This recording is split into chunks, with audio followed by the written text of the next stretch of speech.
2022 has been a year of big weather events, a climate catastrophe in Pakistan that killed thousands and displaced millions. Europe and parts of China experienced extreme temperatures this summer, and the US continues to see a persistent lack of rainfall. Meanwhile, millions in the Horn of Africa are starving due to an epic drought.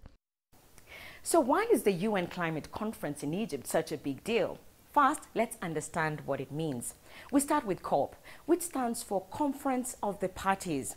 Exactly 30 years ago, in 1992, 197 nations agreed to a new environmental pact known as the United Nations Framework Convention on Climate Change.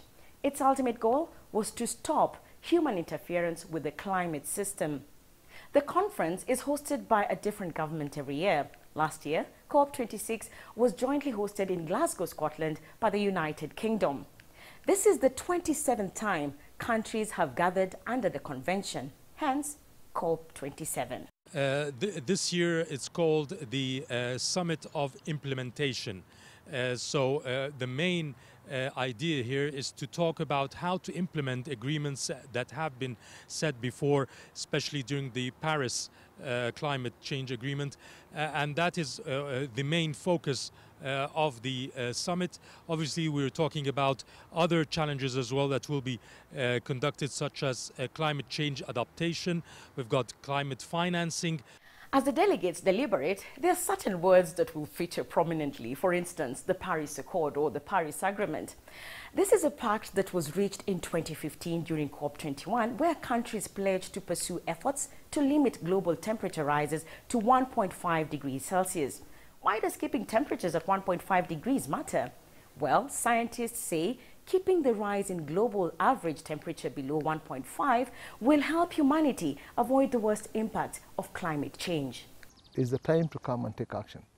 It's also good now with the realities we are facing to come and think more about adaptation. I think it's been about climate mitigation and we've done a fairly good job. But I think there are challenges. You're seeing disasters. You're seeing the rainfall patterns are changing. We have millions of people who are still doing farming. How do we support them? How do we bring technology around to make sure that they can still feed the world? So that's part of why it's important to really bring adaptation to the table. So last year, during the COP26 in Glasgow, countries made a number of pledges.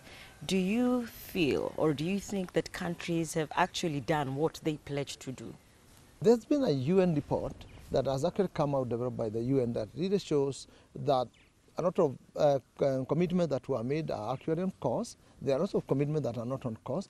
And the UN report suggests that there's possibility we are falling behind in our commitment. Now, this is why going to this COP is important. We're going to renegotiate because we need to accelerate. We need to remind people about their commitments. Countries committed, for example, to revise their nationally determined contributions to make sure that we get there. A number have, but there's still a number that have not done it. So it's time to come in and say, look, hey, we need to accelerate. Things are getting worse. Among the voices at the summit hoping to impact the negotiations will be climate change organizations, businesses, as well as civil society. Also expect to see protests on the sidelines of the summit as activists demand their governments address the climate crisis. Egypt, through the summit, along with many African countries present, will be calling on developed nations to finance projects for climate adaptation to the African continent, which is the victim of gas emissions, whilst it's not the emitter of pollution. So this will be a focus of the summit, and that's why it's been called the COP for Green Africa. Although COP27 is being held against a backdrop of several geopolitical uncertainties, all eyes are on Egypt in the hope that this time round the summit delivers solutions to the long-standing issues that previous summits failed to resolve.